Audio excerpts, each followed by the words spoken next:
Ayan mga guys, magluluto tayo ng ating paninghalian at magpiprito tayo ng isda. Ang piprituhin po natin ay tilapia. Ang kapartner ng ating tilapia ay maggugulay po tayo ng paghalu-haluin lang natin mga kababayan. Ang ating gulay ay kalabasa, sitaw, malunggay at saka ano ba to, patola pero hindi po ako patola. Patawa lang po. Ayan, yan po ang ating lulutuing gulay mga guys sa ating pananghalian. Samahan nyo ako at magluto na tayo. Thank you. Ayan mga guys, ang ating ulam for today.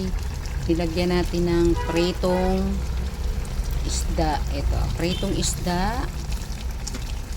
Pinagsama-sama na natin yung patola, sitaw, kalabasa, malunggay. Yan yung ating ulam para pananghalian.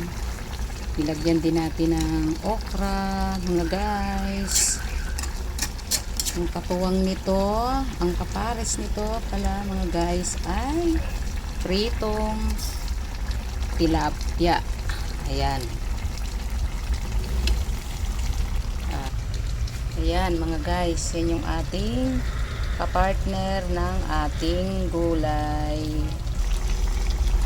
Tikman na natin kung anong lasa. Manyaman. Manyaman, manyaman.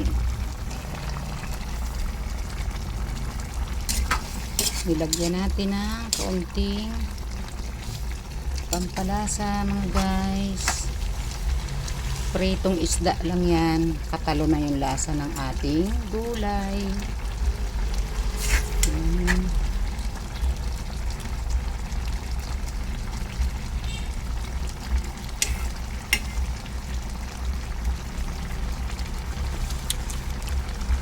Wow, sarap.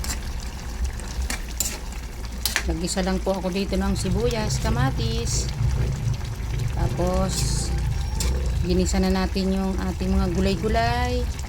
Unahin muna natin yung matitigas mga guys.